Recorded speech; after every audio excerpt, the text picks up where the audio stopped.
नमस्कार दोस्तों, बिहार सहित देश दुनिया की तमाम खबरों के साथ एक बार फिर से आप सभी के बीच मैं हाजिर हूं।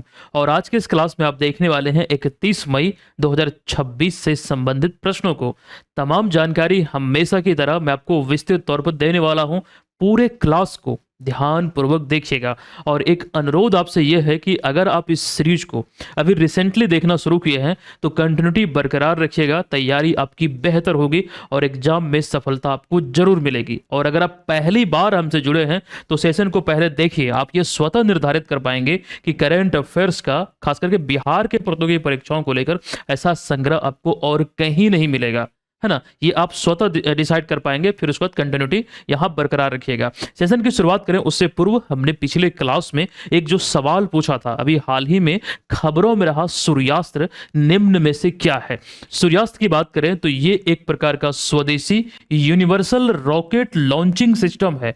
यानी कि एक उदाहरण देते हुए हमने आपको ये बतलाया था कि मार्केट से अगर हम कोई टीवी परचेज करते हैं तो उसके साथ एक रिमोट हमें मिलती है। तो रिमोट वो टीवी को ऑपरेट करने के लिए होता है। लेकिन दोस्तों एक खास करके यहाँ पर यूनिवर्सल रिमोट भी आता है लोकल मार्केट में, ये आपको मिलता है। वो रिमोट क्या करता है कि वो लगभग मतलब समझिए कि 80 to 90% केस में मतलब विभिन्न प्रकार के विभिन्न कंपनियों के टीवी को सपोर्ट करता है। तो वो एक प्रकार का यूनिवर्सल रिमोट हुआ। तो उसी प्रकार से यूनिवर्सल रॉकेट लॉन्चिंग सिस्टम में बात करें तो यहाँ एक प्रकार से ये ध्यान रखिए कि एक निश्चित कैलिबर नहीं बल्कि विभिन्न कैलिबर यानी कि जो आकार और इसके अतिरिक्त व्यास वाले रॉकेट को ये लॉन्च कर सकता है, जिसकी क्षमता अगर आप देखेंगे तो 300 किलोमीटर तक की इसकी मारक क्षमता है। अभी हाल ही में महाराष्ट्र के शिरडी से रक्षा मंत्री राजनाथ सिंह द्वारा इसे अभी हाल ही में लॉन्च किया गया। और एक इंपॉर्टेंट जानकारी यह है कि इजराइल की कंपनी के साथ अभी इसके सहयोग में से विकसित किया गया है। यह मल्टी कैलिबर सिस्टम है। आप समझ चुके हैं कि विभिन्न आकार और व्यास वाले रॉकेट को ये दाग सकता है ना। ये चीजें इंपॉर्टेंट यहां हो जाती है। दोस्तों सेशन में हम आगे बढ़े, आपको इन्फॉर्मेशन ये दे दें कि आज वाला ये जो क्लास है मई महीने का अंतिम क्लास है, क्योंकि 31 मई है, मई समाप्त अब हो जाएगा। और ऐसे में इंपॉर्टेंट जानकारी यह है कि मई महीने का जो पीडीएफ है आगामी 1 से 2 दिन में आपको मिल जाएगा। लेकिन अभी तक जो अपडेटेड है अप्रैल 2026 तक का, है ना। ये पीडीएफ को अगर अभी तक आप लोग डाउनलोड नहीं किए हैं तो एप्लीकेशन पे जाइए, बीएम ऑनलाइन लर्निंग ऐप आपको प्ले स्टोर पे मिलेगा। एप्लीकेशन को डाउनलोड कीजिए, एकदम स्ट्रक्चर वे में करंट अफेयर्स की तैयारी कीजिए। एकदम जो टेंशन होती है प्रिपरेशन में कि कहाँ से पढ़ें क्या पढ़ें, वो एकदम भूल जाइए। वो पूरी जिम्मेदारी हमारी है। और मैं आपको आश्वस्त कर दूं कि यहां से आपकी तैयारी बेहतर नहीं बेहतर से भी बेहतर तरीके से होगी अगर आप पूरा समय यहां पर करंट अफेयर्स में देंगे। मतलब पूरा समय कहने मतलब ये कि जितना देर ये क्लासेस होता है अगर अच्छे से इसको आप फॉलो करेंगे तो इतना पर्याप्त है ना। क्योंकि रिवीजन अलग से आपको नहीं करना, इस सीरीज में हम आपको रिवीजन भी करवाते चलते हैं साथ ही साथ। तो ये चीज ध्यान रखिएगा। एप्लीकेशन को डाउनलोड कर लीजिए और मई महीने वाले पीडीएफ को लेकर 1 से 2 दिन वेट कर लीजिए, वो जल्द आपको उपलब्ध कराया जाएगा। अब यहां सेशन में आइए, पहला प्रश्न आपको दिख रहा है कि स्वच्छ सर्वेक्षण ग्रामीण 2025 के संदर्भ में या फिर संबंध में जो अभी हाल ही में रिपोर्ट आया है, निम्नलिखित कथनों पर विचार कीजिए और नीचे दिए गए कोड का प्रयोग कर सही उत्तर चुनिए। दोस्तों कथन 1 कहता है कि स्वच्छ सर्वेक्षण ग्रामीण 2025 में बिहार को पूर्वी भारत का सर्वश्रेष्ठ प्रदर्शन करने वाला राज्य घोषित किया गया है। कंडीशन यहां पर यह दिया गया है, पूर्वी भारत का सर्वश्रेष्ठ राज्य या फिर सर्वश्रेष्ठ प्रदर्शन करने वाला राज्य कौन है, तो बिहार। यह कथन बिल्कुल सत्य है। और दूसरा कथन है कि इस सर्वेक्षण में राष्ट्रीय स्तर पर यानी कि पूरे भारत में सर्वश्रेष्ठ प्रदर्शन करने वाला राज्य उत्तर प्रदेश रहा है। लेकिन जरा यहां कथन 4 को देखेंगे ना तो महाराष्ट्र जो है राष्ट्रीय स्तर पर सर्वश्रेष्ठ प्रदर्शन करने वाला राज्य है। तो ये दोनों पॉइंट में कंफ्यूजन हो सकता है, लेकिन मुख्य बात यह है कि उत्तर प्रदेश ओवरऑल शीर्ष पर रहा है। महाराष्ट्र के संदर्भ में यह कथन जो है ये असत्य है। तीसरा कथन यहां पर है कि बिहार के भागलपुर जिले ने पूरे पूर्वी जोन में प्रथम स्थान प्राप्त किया है, तो यह कथन यहां पर सत्य है। तो कथन 1, 2 और 3 सत्य है। कौन से विकल्प में है? विकल्प नंबर बी में यहां पर इसका राइट आंसर छुपा हुआ है, यही इसका करेक्ट आंसर है। अब स्वच्छ सर्वेक्षण ग्रामीण 2025 रिपोर्ट के बारे में जो इंफॉर्मेशन है बिहार को लेकर, सबसे पहले यह ध्यान रखिए रिपोर्ट में पूर्वी भारत का सर्वश्रेष्ठ प्रदर्शन करने वाला राज्य कौन बना, तो अपना बिहार। दरअसल ये उपलब्धि कैसे हासिल हुई, तो लोहिया स्वच्छ बिहार अभियान एवं जीविका दीदियों की जो सक्रिय भागीदारी रही, इसी के परिणाम स्वरूप ये हमें देखने को मिलता है। अब इसके अनुसार रिपोर्ट में जो कहा गया है कि बिहार ने शौचालय निर्माण, घर घर कचरा संग्रहण और कचरे के वैज्ञानिक निपटान में जो पंचायत स्तर पर एक प्रकार का ऐसा केंद्र खोला गया है, तो इसमें उत्कृष्ट प्रदर्शन किया गया है। और आप नोटिस किए होंगे कि गांव देहात में भी कचरा उठाने वाली एक रिक्शा चलता है, मतलब वहां पर किन्हीं कोई कार्य सौंपा गया कर्मी को, वो करते हैं। लेकिन ये आप जमीनी स्तर पर देखेंगे तो ये कितना कारगर साबित हुआ वो एक अलग विषय है। लेकिन जो ऑफिशियली डाटा सामने आया है उस आधार पर यहाँ पर एक अच्छा प्रदर्शन के बाद ये खास करके उपलब्धि हासिल हुआ है। और विशेष रूप से जीविका दीदियों ने जो स्वच्छता दूत के रूप में एक प्रकार से कार्य किया है, लोगों को जागरूक किया है, इस अभियान को सफलतापूर्वक खास करके चलाने को लेकर, या फिर इसमें जो उपलब्धि हासिल हुई है इस दिशा में जीविका दीदियों का भी अहम योगदान है। तो इसी सब खास करके यहाँ पर कार्यों को लेकर ये उपलब्धि बिहार को हासिल हुई है। लेकिन पूर्वी भारत में बिहार के अतिरिक्त अगर आप देखेंगे दूसरे स्थान पर, बिहार तो पहले स्थान पर है पूर्वी भारत में, फिर दूसरे स्थान पर उड़ीसा, फिर झारखंड, फिर उसके बाद पश्चिम बंगाल चौथे स्थान पर है। लेकिन बिहार का भागलपुर जिला पूरे पूर्वी जोन में, ये पॉइंट अभी हम कथन में भी देखे थे प्रश्न में, तो पूरे पूर्वी जोन में प्रथम स्थान पर रहा। सबसे शीर्ष स्थान पर राष्ट्रीय स्तर पर कौन रहा, तो उत्तर प्रदेश रहा। और उत्तर प्रदेश का वाराणसी जिला को सेंट्रल जोन यानी कि मध्य क्षेत्र में सर्वश्रेष्ठ जिला घोषित किया गया है।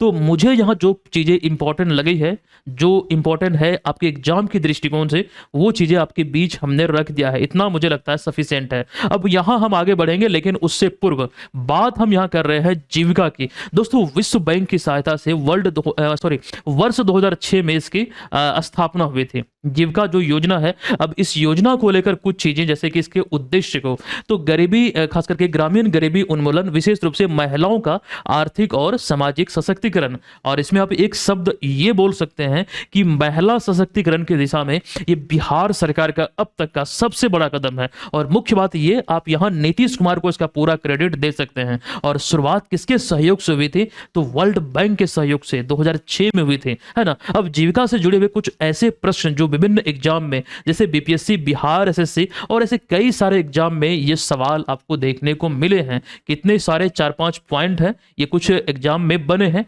हालांकि ये इंपॉर्टेंट टॉपिक है, प्रश्न बनते हैं यहाँ से, आपको ध्यान रखना चाहिए। जीविका के बारे में कई सारी जानकारी समय समय पर हम आपको देते आए हैं। पिछले साल जीविका बैंक के गठन को लेकर बात कही गई थी, और भी बहुत सारी चीजें आपको याद होंगी। रिवीजन देते रहिएगा तो वो चीजें बेहतर से बेहतर होती चली जाएगी। अब यही प्रश्न को देखिए, ये थोड़ा आपको बड़ा कठिन दिख रहा होगा, और ऐसे प्रश्नों में आपको प्रैक्टिस करना पड़ेगा। ध्यान रखिए, करेंट अफेयर्स आप हजारों सोर्स से पढ़ते हैं, लेकिन आपको ये समझना है कि आपके लिए कौन सा प्लेटफॉर्म सही है। अभी का जो नया ट्रेंड है वो क्या कहता है। जो भी रिसेंटली बिहार में एग्जाम हुए हैं, प्रश्नों की जो क्वालिटी है, जो स्तर है, वो पहले की तुलना में 2 गुना से भी कठिन हो चुका है। तो तैयारी उस स्तर की कीजिए। उदाहरण के लिए इस प्रश्न को आप देखिए, कितना बड़ा आपको दिख रहा है ना। ये आपको थोड़ा सा उलझा सकता है, लेकिन इसमें प्रश्न में दम नहीं है। अब ये दम कैसे नहीं है, बस यहाँ शब्द अधिक हैं, विकल्पों में इस प्रकार से लिखा गया है, तो घबराइएगा नहीं। ऐसे प्रश्नों से आपको गुजरना पड़ेगा एग्जाम हॉल में। देखिए, बिहार सरकार द्वारा प्रकाशित कला संवाद, इसका द्वितीय अंक के संदर्भ में निम्नलिखित कथनों में से या फिर निम्नलिखित में से कौन सा विकल्प सर्वाधिक उपयुक्त है, यानी कौन सा विकल्प यहां पर सही आपको दिख रहा है।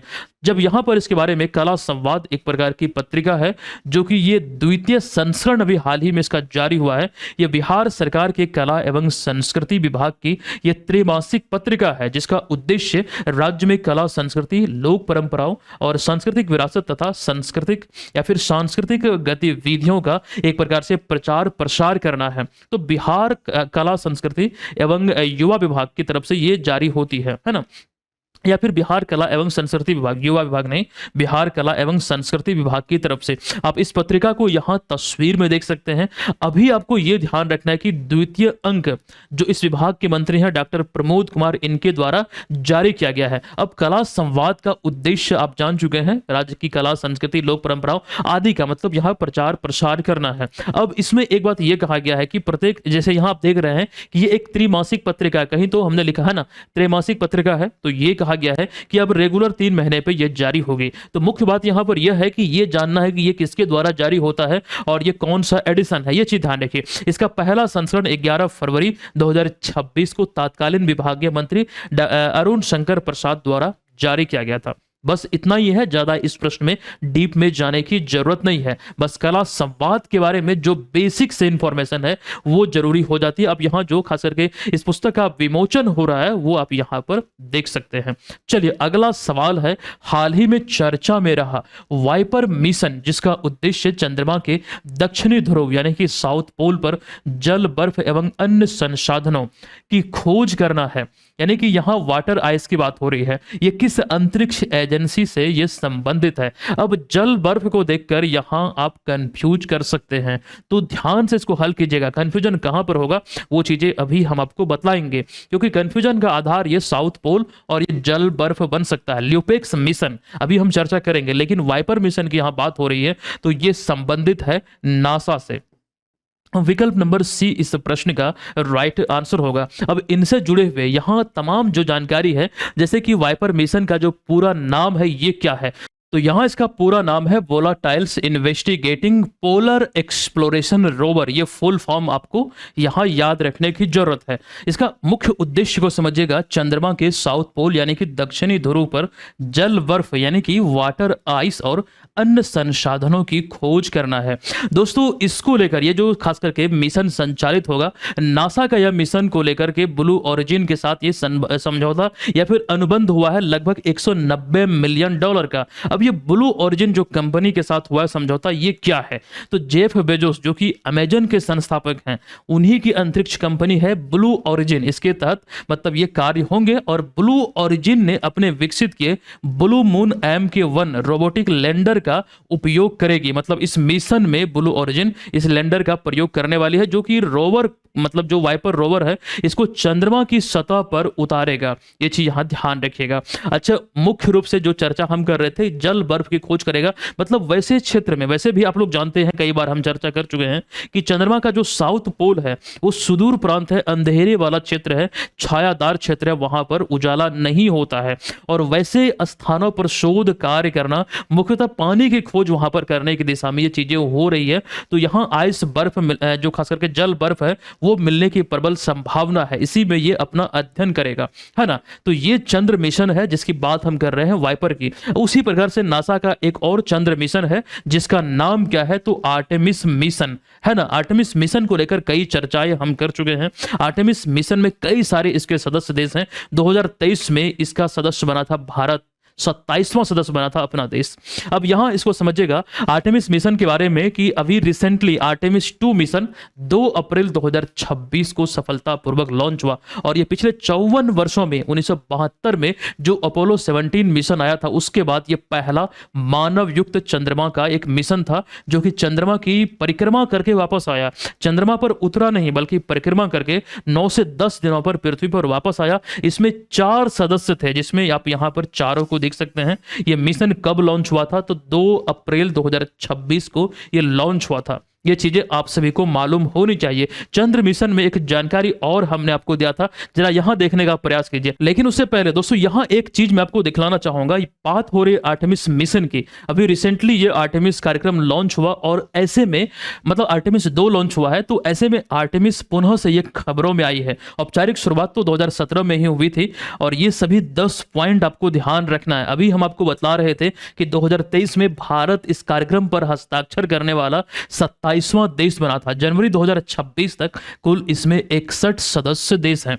ये कुछ ऐसे फैक्ट्स हैं जो एग्जाम में प्रश्न का रूप ले सकते हैं। और मैं आपको पुनः बता दूं, अभी 2 साल पहले ही बीपीएससी एग्जाम में यहां से सवाल पूछा जा चुका है और कथन वाला सवाल पूछा गया था। और मैं आपको कथन वाले प्रश्न भी करवाता हूं। हालांकि आज वाले क्लास में थोड़ा आपको अपेक्षाकृत कम देखने को मिलेगा, कल तो बहुत ज्यादा मैंने करवाया था, तो प्रैक्टिस आपकी होनी चाहिए। अभी देखिएगा, बात अगर हम दक्षिणी ध्रुव यानी कि चंद्रमा के दक्षिणी ध्रुव और इसके अतिरिक्त वाटर आइस की हो रही, मतलब कि दक्षिणी ध्रुव पर जल, बर्फ की जो खोज हो रही है, इसकी उपस्थिति का जांच करने को लेकर एक और मिशन संचालित हो रही है, जो कि ल्यूपेक्स मिशन है। ये इसरो और जाक्सा का एक संयुक्त मिशन है। इसरो यानी कि इंडियन स्पेस रिसर्च ऑर्गेनाइजेशन, जो कि भारत की अंतरिक्ष एजेंसी है, वहीं जाक्सा अर्थात जापान की जापान एरोस्पेस एक्सप्लोरेशन एजेंसी।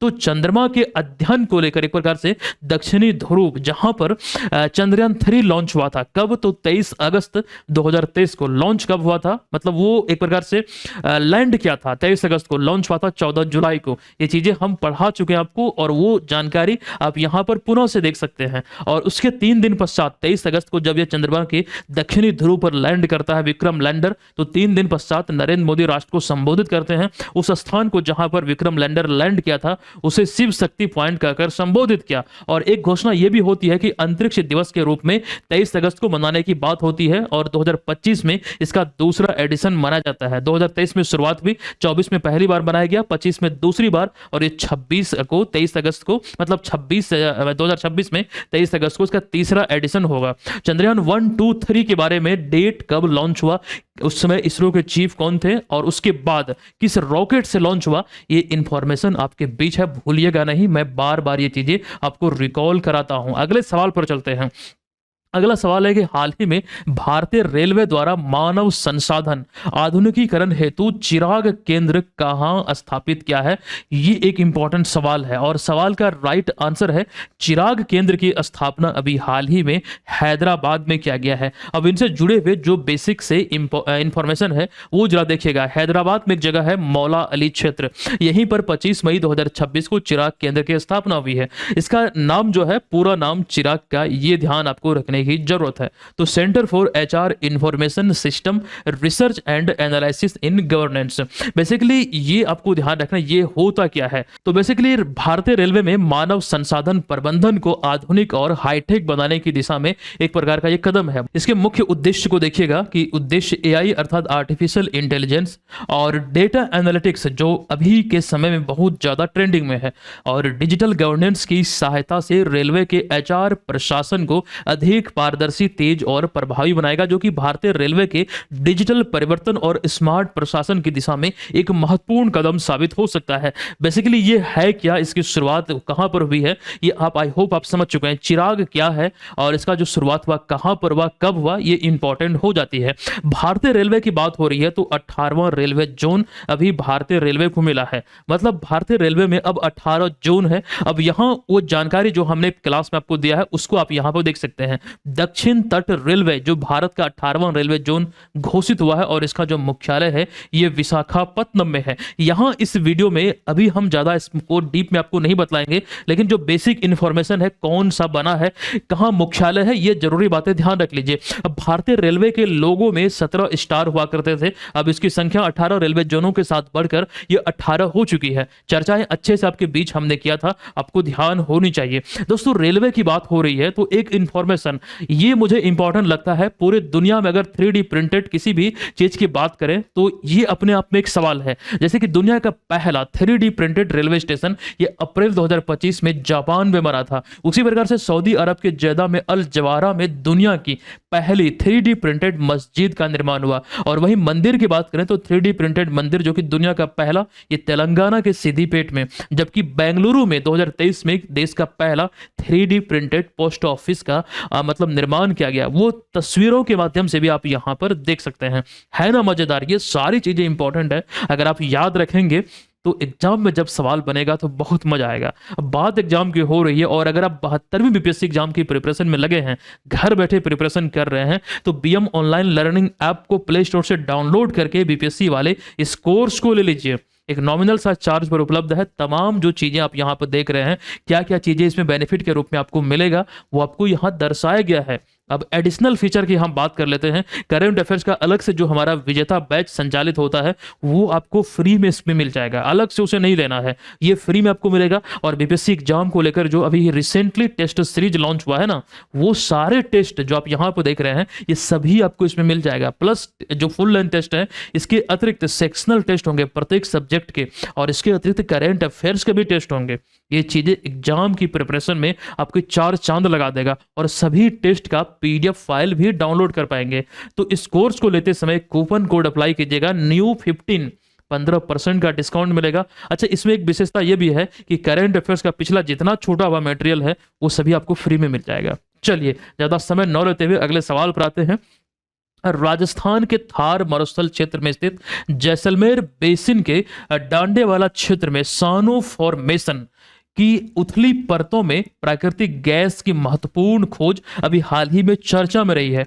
बताइए कि यह प्राकृतिक गैस खोज किस सार्वजनिक क्षेत्र की कंपनी द्वारा किया गया है। देखिए सानो फॉर्मेशन, ये आई होप आप लोग जानते होंगे, एक प्रकार की यहाँ पर भौगोलिक क्षेत्र है। अब यहाँ आपको ये ध्यान रखना है कि जो इस क्षेत्र में उथली परतों पर है, मतलब ज्यादा गहराई में नहीं, मतलब खास करके जैसे कि उथला जल अगर हम बात करते हैं, एग्जांपल लेते हैं तो कम गहराई वाला जल, तो यहाँ उसी प्रकार से समझिएगा। अभी कंपनी का नाम है इंडियन या फिर ऑयल इंडिया लिमिटेड, तो इसके द्वारा अभी हाल ही में इसकी खोज हुई है। फीफा पुरुष विश्व कप 2026 एवं गीतिका तालुकदार के संदर्भ में निम्नलिखित कथनों पर विचार कीजिए कि कौन सा कथन सही है। और इन दिनों ये बहुत ज्यादा ट्रेंडिंग में है। क्यों ट्रेंडिंग में है आइए देखते हैं, आप स्वतः समझ जाएंगे। कथन एक कहता है कि गीतिका तालुकदार फीफा पुरुष विश्व कप 2026 को कवर करने वाली भारत की एकमात्र महिला फोटो जर्नलिस्ट है। मतलब इनको लेकर अभी हाल ही में खास करके जो न्यूज आया है, ये फीफा विश्व कप 2026 में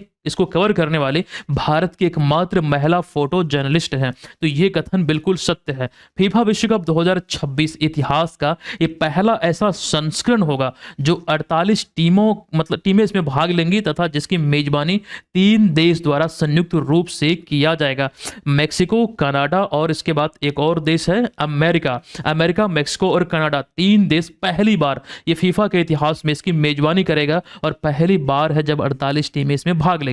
तो ये भी कथन सही है। दूसरे कथन सॉरी यहां पर ये तीसरा होगा। तीसरा कथन पे आइए कि फीफा विश्व कप 2022 में अर्जेंटीना ने ब्राजील को हराकर, नहीं अर्जेंटीना ने फ्रांस को हराकर, ये ब्राजील नहीं फ्रांस को हराकर तीसरी बार ये विश्व कप का खिताब बना था 36 वर्षों में। ये मतलब यहां पर 36 वर्षों के बाद एक्चुअली में ये कथन औसत्य है। तो कथन 1 और 2 सही है। कौन से विकल्प में है? विकल्प नंबर सी में है। अब फीफा विश्व कप को लेकर जरा देखिएगा, 11 जून से 19 जुलाई 2026 तक ये अमेरिका, मैंने आपको बोला अमेरिका, कनाडा और मेक्सिको में आयोजित होगा। तो इसी को लेकर गीतिका तालुकदार इसमें खास करके फोटो जर्नलिस्ट के रूप में चुनी गई है। एकमात्र महिला फोटो जर्नलिस्ट है, असम के गुवाहाटी की रहने वाली है और ये तीसरी बार है जब वो इस प्रतियोगिता के लिए चुनी गई। इससे पहले रशिया के लिए, मतलब जो यहाँ पर जो फीफा विश्व कप हुआ था 2018 में, फिर कतर में जो हुआ था 2022 वाला, यहाँ पर ये विश्व कप के लिए चुने गए थे। तो ये चीज ध्यान रखिए। अब इतिहास में पहला मौका है जब मैक्सिको, कनाडा और अमेरिका ये मिलकर, मतलब 3 देश मिलकर इसकी मेजबानी करेगा। 32 की जगह 48 टीमें इसमें भाग लेंगे। एक कथन यहां पर जो हमने आपको दिखलाया था, यह कथन औसत्य है। इसमें हमने बोला था कि फ्रांस को हराकर ये खिताब अपने नाम किया था। 36 साल के बाद ये लियोनेल मेसी की कप्तानी में अर्जेंटीना चैंपियन बना था। दोस्तों इस चैंपियनशिप को लेकर जानकारी ऐसे हम आपको दे चुके हैं। अब वही सारी इंफॉर्मेशन यहां आप, अच्छा ये तो फीफा विश्व कप 2026 वाला है, मतलब यहां पर जो अभी हम आपको बतला रहे थे 2026 वाला फीफा विश्व कप को लेकर जानकारी है। कुल 104 मैच होंगे। प्रतियोगिता कब कहां पर आयोजित होगी, ये चीजें इंपॉर्टेंट हो जाती है। आइए यहां पर जरा देखने का प्रयास कीजिए फीफा विश्व कप 2022। अब यहां इंपॉर्टेंट ये जानकारी है कि अर्जेंटीना तीसरी बार चैंपियन बना। इससे पहले 1978, फिर 1986 और रिसेंटली कब बना है तो 2022 में, और ये प्रतियोगिता कतर में आयोजित हुआ था। ये चीजें यहां ध्यान रखिए। और लियोनेल मेसी इसके कप्तान थे जिनकी कप्तानी में अर्जेंटीना चैंपियन बनी। और लियोनेल मेसी से संबंधित एक पॉइंट है, कलकत्ता पश्चिम बंगाल में इनकी 70 फीट ऊंची प्रतिमा का अनावरण किया गया पिछले ही साल दिसंबर 2025 में। किसी भी फुटबॉलर की पूरी दुनिया में स्थापित ये सबसे बड़ी प्रतिमा है ना। फीफा विश्व कप 2022 के दौरान जो ट्रॉफी ये उठाए हुए हैं उनकी इसमें छवि को दिखलाया गया है। चलिए यहां इतनी बातों को ध्यान रखिए। फीफा से जुड़े हुए कुछ ऐसे प्रश्न हैं जो एग्जाम में जो आपको पूछे गए हैं उसी के बारे में यहां हमने वर्णन किया है। आप देख लीजिए, थोड़ा कॉन्फिडेंस बिल्ड होगा, मतलब कहां कहां ये सवाल बने हैं, किस रूप में बने हैं। अगले सवाल पर आइए। हाल ही में पश्चिम बंगाल राज्य की पहली महिला मुख्य निर्वाचन अधिकारी यानी कि चीफ इलेक्टोरल ऑफिसर के रूप में किस वरिष्ठ आईएएस अधिकारी को नियुक्त किया गया है? इनका नाम है नीलम मीना, जो कि राजस्थान की रहने वाली है। ये पहली महिला या फिर बंगाल की पहली महिला मुख्य निर्वाचन अधिकारी है। अब यहां ध्यान रखना कि उन्होंने किनका स्थान लिया, तो मनोज कुमार अग्रवाल का स्थान लिया। अब ये चीजें हम इसलिए बतला रहे हैं क्योंकि स्थान जिनका लेते हैं ये तो इंपॉर्टेंट होता ही है, लेकिन दूसरी ओर यहां इंपॉर्टेंट ये जानकारी है कि मनोज कुमार अग्रवाल को अभी हाल ही में बंगाल का मुख्य सचिव नियुक्त किया गया है। मतलब यहां पर देख रहे हैं बंगाल का मुख्य सचिव नियुक्त किया गया है। अब नीलम मीना राजस्थान की रहने वाली है, वही सारी जानकारी यहां पर आप देख रहे हैं। मुख्य सचिव की बात हुई है तो बिहार के मुख्य सचिव वर्तमान में कौन है? इंपॉर्टेंट जानकारी है, बहुत ही इंपॉर्टेंट, और यह है प्रत्यय अमृत। है ना? अगर आपसे लगे हाँ, तो ये सवाल पूछा जाता है कि पहले मुख्य सचिव बिहार के कौन थे? तो एलपी सिंह, जिनका पूरा नाम लल्लन प्रसाद सिंह, पहले मुख्य सचिव। अभी वर्तमान में कौन है? तो प्रत्यय अमृत, है ना? ये चीज़ें यहाँ पर दर्शाई गई हैं। अगले सवाल पर आइए कि स्पेन के मैड्रिड में आयोजित ग्लोबल वाटर समिट 2026 में यूटिलिटी ऑफ द ईयर श्रेणी के अंतर्गत दुनिया की शीर्ष 5 जल उपयोगिताओं में किस एकमात्र भारतीय संस्था को शामिल किया गया है? मतलब टॉप 5 जो पूरे वर्ल्ड में ये चुना गया है इस श्रेणी में, यूटिलिटी ऑफ द ईयर मतलब उपयोगिताओं को लेकर। इसमें आपको ध्यान रखना है कि भारत का एकमात्र संस्था शामिल है। इसका नाम क्या है? तो बेंगलुरु जल आपूर्ति एवं सीवरेज बोर्ड, अर्थात विकल्प नंबर बी यहाँ पर इस प्रश्न का राइट आंसर है। फिलहाल ये जो प्रतियोगिता है ग्लोबल वाटर समिट कहां पर आयोजित हुआ? तो स्पेन के मैड्रिड में। बेसिकली यहां उतना डीप में जाने की जरूरत नहीं है, इतना सफिशिएंट है। अगले सवाल पर आइए, हाल ही में लॉन्च किया गया पीएम अजय पोर्टल और अजय मोबाइल ऐप का संबंध निम्नलिखित में से किस योजना से है? खबरों का विषय है इन दिनों, और इस प्रश्न का राइट आंसर है प्रधानमंत्री अनुसूचित जाति अभ्युदय योजना। विकल्प नंबर ए यहां इस प्रश्न का राइट आंसर हो जाएगा। अब उसी को लेकर यह जानकारी है। पहले तो यह ध्यान रखिए, पीएम अजय में जो अजय है या फिर जो पीएम अजय का जो पूरा नाम है ये क्या है? तो पीएम से तो आप लोग जानते हैं प्रधानमंत्री, जबकि वहीं पर अगर अजय की बात करें तो अनुसूचित जाति अभ्युदय योजना, मतलब ये यहां पर है ना, अनुसूचित जाति अभ्युदय योजना। अब यही इसका पूरा नाम है। अब ये केंद्र सरकार द्वारा जो योजना लाई गई है, इसका उद्देश्य अनुसूचित जाति यानी कि एससी समुदाय के सामाजिक एवं आर्थिक उत्थान को गति देना है। लेकिन अब इस योजना में अभी हाल ही में एक नया अपडेट आया है। इस अपडेट को जरा देखने का प्रयास कीजिएगा। केंद्रीय सामाजिक न्याय और अधिकारिता मंत्रालय द्वारा ये अजय पोर्टल और अजय मोबाइल ऐप लॉन्च किया गया है। अब यहाँ पर यह समझने वाली बात है कि यह डिजिटल प्लेटफॉर्म जो है या फिर जो योजना है, 3 मुख्य स्तंभ, जिसमें कि आदर्श ग्राम विकास, कौशल विकास एवं आय सृजन तथा छात्रावास निर्माण की निगरानी और प्रबंधन करेगा। अब इसको ऐसे भी समझिएगा, अनुसूचित जाति बहुल वाले गांव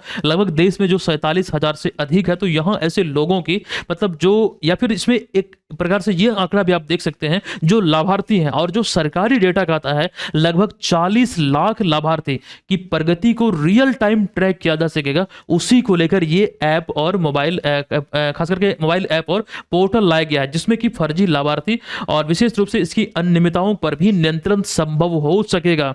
अब ये क्या है, किसके द्वारा लॉन्च किया गया है, ये चीजें आई होप आप यहां पर समझ चुके हैं। और इसके 3 मुख्य स्तंभ क्या है। अब एक चीज मैं पुनः से दोहराना चाहूंगा, इसको समझिएगा। प्रश्न को, किसी भी प्रश्न को छोटा मत समझिएगा। एग्जाम में जो प्रश्न पूछे जाते हैं, प्रीवियस वर्षों को देखेंगे तो चीजें बहुत ज्यादा, उसको एक अलग नजरिए से देखिएगा, एग्जामिनर की नजर से देखिएगा, किस प्रकार वो पूछा गया है, क्या वो सोच के एग्जाम में प्रश्न इस प्रकार का सेट किया है। तो बहुत सारी चीजें आपको सीखने को मिलेगा, है ना। पारंपरिक रूप से जो प्रश्न चले आ रहे हैं, वन लाइनर फॉर्मेट में प्रश्न को पढ़ते हैं, वो चीजें अब के समय में संभव नहीं है, उससे सिलेक्शन नहीं होगा। यहां देखिए इस प्रश्न में कि हाल ही में घोषित संसद रत्न पुरस्कार 2026 के अंतर्गत कुल 12 संसद में से किन 2 महिला सांसदों को सम्मानित किया गया है। पिछले क्लास में जब इसको लेकर हम जानकारी दिए थे, आपको मैंने बोला था कि ये संसद रत्न पुरस्कार से एक सवाल बन सकता है कि किन 2 महिला सांसदों को सम्मानित किया गया। अब ये नाम ध्यान रखिएगा, मेधा कुलकर्णी और स्मिता उदय वाघ, यही इस प्रश्न का राइट आंसर है। इस सूची को जरा गौर से देखने का प्रयास कीजिएगा। स्मिता उदय वाघ यहां देख रहे हैं और मेधा कुलकर्णी यहां पर आप देख रहे हैं, जो कि राज्यसभा के लिए चुनेगी और ये लोकसभा के लिए। कुल मिला के 12 संसद और 4 संसद समितियां शामिल हैं। 12 संसद में से 10 लोकसभा से और 2 राज्यसभा से है। ज्यादा यहां डीप में जाने की जरूरत नहीं है, कल भी हम अच्छे से डिस्कस आपके बीच कर चुके हैं।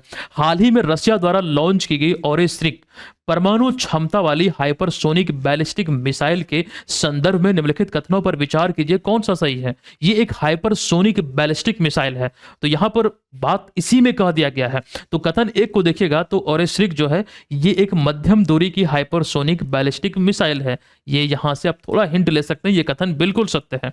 यह मिसाइल जो है मैक 10 यानी कि ध्वनि की गति से 10 गुना तेज है, मतलब ये लक्ष्य पर सटीक हमला कर सकता है इतनी तेजी से।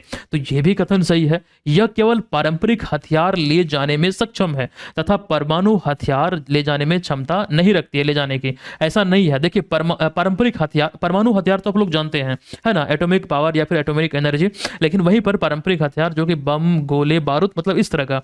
तो यहां यहाँ पर जो लिखा गया ये बिल्कुल असत्य है। दोनों तरह का हथियार ले जा सकता है, ये कथन असत्य है। हाइपरसोनिक मिसाइल की प्रमुख विशेषता यह होती है कि अत्यधिक गति और गतिशील मार्ग के कारण आधुनिक वायु रक्षा प्रणालियों को ये चुनौती दे सकता है, या फिर वास्तव में देता भी है ना। इसी को लेकर तो देश दुनिया बहुत तेजी से आगे बढ़ रही है अपनी क्षमता को बढ़ाने को लेकर। तो कथन 1, 2 और 4 सही है। कौन से विकल्प में है? विकल्प नंबर डी में है, ये इस प्रश्न का राइट आंसर है। अभी हाल ही में ये लॉन्च किया गया रशिया की तरफ से, ये मध्यम दूरी की हाइपरसोनिक बैलिस्टिक मिसाइल है। ये इसकी जो क्षमता है, मतलब खास करके ये ध्वनि की गति से भी 10 गुना तेज है, और वो चीजों को आप यहां पर तस्वीरों में भी देख रहे हैं। अगला प्रश्न है कि हाल ही में झारखंड के हजारीबाग जिले के चौपारण प्रखंड में मुहाने नदी घाटी के समीप स्थित दाहिहार, सोहरा, मंगरह और हथिंदर, ये यहाँ पर ये गांव का नाम है। मतलब ऐसे गांव में लगभग 3200 वर्ष पुरानी बहुस्तरीय सभ्यता के प्रमाण मिले हैं। इस उत्खनन के दौरान किस प्रकार की बर्तन प्राप्त हुए हैं? देखिए, मुझे ये न्यूज मिला था इंटरनेट पर ही। जब इसको मैंने देखा, इसके बारे में पढ़ा, तो यहाँ से कई सारी चीजें आपको ध्यान रखना पड़ सकता है। लेकिन मोस्ट इंपॉर्टेंट अगर एक प्रश्न को हम यहाँ पर शामिल करें, इसमें देखिए बहुत सारी चीजें हमने शामिल किया, किस राज्य में, किस जिले में, कहाँ पर, कितने वर्ष पुरानी, और यहाँ इंपॉर्टेंट प्रश्न हमने ये आपके बीच रख दिया है कि किस प्रकार के बर्तन के अवशेष यहाँ पर मिले हैं उत्खनन के दौरान।